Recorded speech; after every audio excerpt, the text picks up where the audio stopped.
Hello everyone, my name is SurrealBeliefs and welcome back to another mod review. Today I'm going over two modifications, one that adds in a dwarf unit and a chaos dwarf unit too. We've got the GAZULITE war clerics and they're not lore compatible. I've never heard of that term, GAZULITE. I mean, I could be wrong. You can let me know if I am wrong, but I've never heard of that term. But they're very cool looking. They have a new fantasy feel to them. I like their blue runes quite a bit. They're charging in. And again, as usual, any modification that I'm currently going over, you can find linked down below in my video description. And over here, well, we've got great beards and cool hats too. I need that hat and I need that beard. I'm pretty sure if I had that hat and beard in real life, people would love me. They would be like, hey man, cool hat. And I'd be like, yeah, I know. Alright, here we go. The battle is beginning. We're charging in right now. Oh, there we go. I do enjoy that contrast of red and blue. I find that very cool. Yeah, not bad. We've got a lord, a very tall lord. He's like, oh man, I'm babysitting now. Look at them all. Who will win today, red or blue? We're about to find out. Dude, they're fighting everywhere. It's a big battle. From what I can tell so far, the GAZULITE war clerics might end up winning, but I'm not too sure about that. Yeah, chaos dwarfs, well, they made the black orcs and they do make hell cannons too. They're evil dwarfs, I mean, that's about it. Kind of like Spock with a goatee, evil Spock.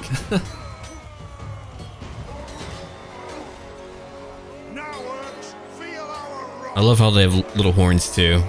Now that is rather comedic, but a lot of Warhammer is rather comedic too, in a very dark type of way. They begin to change that in the last few years or in the last decade, but I mean, a while back, man, it was all pretty funny, pretty comical, and you can find that in a lot of lore for factions that haven't really been updated in a long time, like Bretonnia.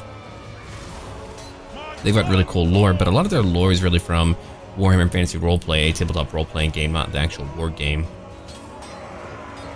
And I suppose you could argue, like, hey, is that lore compatible? I mean, I say yeah.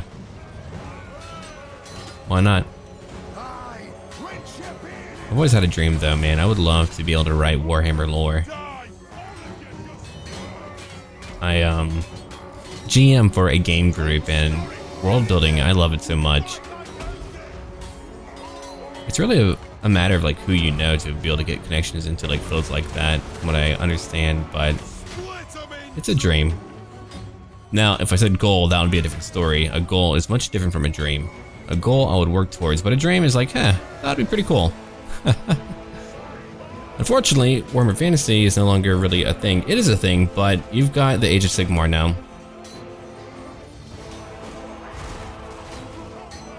But I've already had my talk about Warhammer Fantasy when I think about it. And they're going at it right now. Right now, they're getting beaten. But that really isn't too bad. Let me go check it out real quick. They are winning, but they do have heavier armor. You would imagine that they would win. Look at them, they're not doing very well. They don't even have a name yet. A dwarf with no name, tragic. Okay, they're beginning to break now. Let's keep on charging in. I've been enjoying doing mod reviews quite a bit. It's a big change from my normal Let's Plays and all, but I really enjoyed that. I get to kind of look over a new mod and I'd like to introduce new content to all of you. And I'll be covering a lot more mods, I believe. Only because I like to support mod makers. I find them incredible. A majority of them, I should say. But yeah, I find a lot of them really incredible what they're able to do. I mean, I've been modding games for a long time. Dawn of War, back in the day, mods, I mean, I played those non-stop. Medieval 2, mods every day. I only played mods, man. It was really crazy. Third Age Total War, yeah, all of that. And that was before I joined YouTube. I played mods every freaking day. It was really crazy. Alright, here we go. We've got more of them on the way. Let's get them all over here. I really do wonder how the blood will be when they've got that Blood and Gore DLC. Will it be over the top like Shogun 2? Now, I did enjoy the Blood and Gore in Shogun 2. At first I was like, oh man, over the top, but then I was like, wait a moment. It's a style, like the movies and all. But I have no idea. Oh yeah, they're really breaking. We're about to end the battle now. They're all breaking. It's over. The battle is over. Oh, and I did add in another modification that adds in more combat animations where they actually animate their combat a bit more, and I do like that a lot. I find that they're not always fighting in melee combat, but like here, they've been fighting the entire time. They're not waiting to take a hit. They're hitting the entire time. A very short battle, but I really did enjoy that. They didn't really have a shot at all though. But again, every modification is linked down below, and if you have any questions for me, do ask them down below in my comments. And if you would like for me to review any type of mod for a faction or whatever, let me know again. Thank you for watching, and as always, until then.